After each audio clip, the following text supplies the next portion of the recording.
Welcome our YouTube channel GS with Ansu. Bihar सचिवालय और 68 BPSC के लिए आज से साइंस का सेट प्रैक्टिस शुरू किया जा रहा है। इसमें सारे के सारे प्रश्न बहुत ही सिलेक्टेड दिए गए हैं जो आपके एग्जाम में डायरेक्ट आने की पूरी संभावना है, इसलिए वीडियो को लास्ट तक जरूर देखें। चलिए शुरू करते हैं और आप लोग भी सोचिएगा अपना आंसर क्या हो सकता है। पहला प्रश्न है, कैथोड किरणें डैश होती है।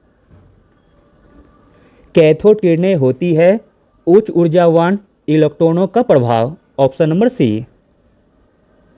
अगला प्रश्न है, कौन सा एंजाइम निष्क्रिय फाइब्रिनोजन को फाइब्रिन में बदलने के लिए उत्तरदायी है। इंपॉर्टेंट प्रश्न है। तो दोस्तों वह एंजाइम हो जाएगा thrombin. Option number B. Fibrinogen plasma में उपस्थित मुख्य प्रोटीनों में से एक है। यह चोट लगने पर रक्त स्कंदन में महत्वपूर्ण भूमिका निभाता है। अगला प्रश्न है, डैश में अणुओं के बीच अधिकतम आकर्षण बल होता है। अधिकतम आकर्षण बल होता है ठोस के अणुओं में। Option number B. अगला प्रश्न है, मानव आंख के फोटो पिगमेंट किससे बने होते हैं। इंपॉर्टेंट प्रश्न है। मानव आंख के फोटो पिगमेंट बने होते हैं एक प्रोटीन और एक एल्डिहाइड से। अगला प्रश्न है, एक परितंत्र में एक पोषी स्तर से दूसरे पोषी स्तर तक जाने वाली ऊर्जा का परसेंट कितना है। एक परितंत्र में एक पोषी स्तर से दूसरे पोषी स्तर तक जाने वाली ऊर्जा का परसेंट है 10%। अगला प्रश्न देखते हैं, निम्नलिखित में से कौन एक खोपड़ी की हड्डी है। इसमें खोपड़ी की हड्डी हो जाएगी नाक की हड्डी जो कि खोपड़ी से जुड़ी होती है। अगला प्रश्न है, निम्नलिखित में से कौन आरएनए विषाणु का उदाहरण है। इसमें आरएनए विषाणु का उदाहरण हो जाएगा तंबाकू मोजेक विषाणु। Option number A. अगला प्रश्न है, डीएनए फिंगरप्रिंटिंग के जनक कौन थे। डीएनए फिंगरप्रिंटिंग के जनक थे Alex Jeffreys. Option number C. अगला प्रश्न है, निम्नलिखित में से कौन सी धातु सबसे आसानी से एक प्रकाश विद्युत प्रवाह प्रदर्शित करेगी। तो दोस्तों वह धातु हो जाएगी सीजियम। Option number D.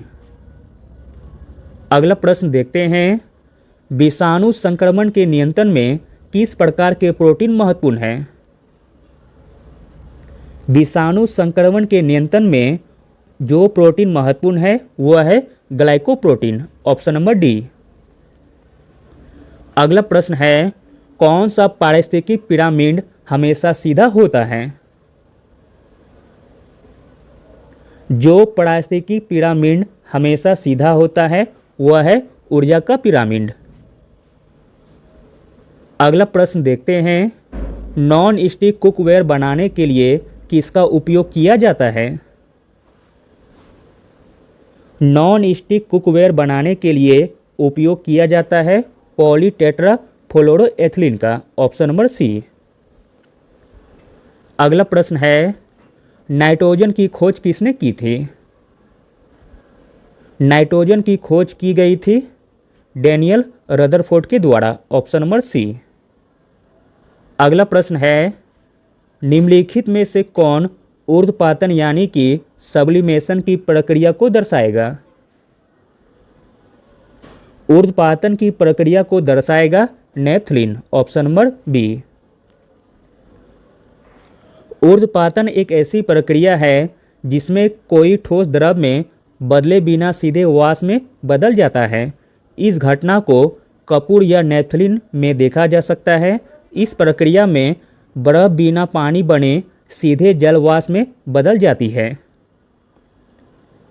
अगला प्रश्न है, निम्नलिखित में से कौन सा उर्वरक मृदा में सर्वाधिक अम्ल छोड़ता है।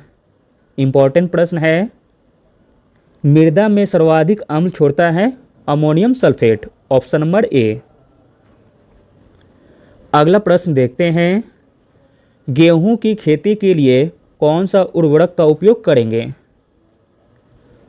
गेहूं की खेती के लिए नाइट्रोजन उर्वरक का उपयोग करेंगे। Option number A. अगला प्रश्न है, निम्न में से कौन सा पदार्थ साबुन बनाने में प्रयोग होता है? आसान सा प्रश्न है। साबुन बनाने में प्रयोग होता है वनस्पति तेल का। अगला प्रश्न देखते हैं, लौंग के तेल का निम्नलिखित में से कौन सा एक प्रमुख घटक है? लौंग के तेल का प्रमुख घटक हो जाएगा यूजेनॉल। Option number B. लौंग के तेल का प्रमुख घटक यूजेनॉल है। यह प्राकृतिक दर्द निवारक तथा एंटीसेप्टिक है। इसका उपयोग दांतों के दर्द को दूर करने में किया जाता है। लौंग के तेल का उपयोग सौंदर्य प्रसाधन, साबुन तथा टूथपेस्ट आदि के निर्माण में किया जाता है। अगला प्रश्न है, निम्नलिखित में से कौन सा यौगिक शांति कारक औषधि शब्द के रूप में प्रयुक्त होता है? शांति कारक औषधि शब्द के रूप में प्रयुक्त होता है वह औषधि हो जाएगा potassium bromide. Option number A. अगला और अंतिम प्रश्न देखते हैं, निम्नलिखित में से एस्पिरिन कहाँ से मिलती है? तो दोस्तों एस्पिरिन मिलती है एक पेड़ से। Thank you.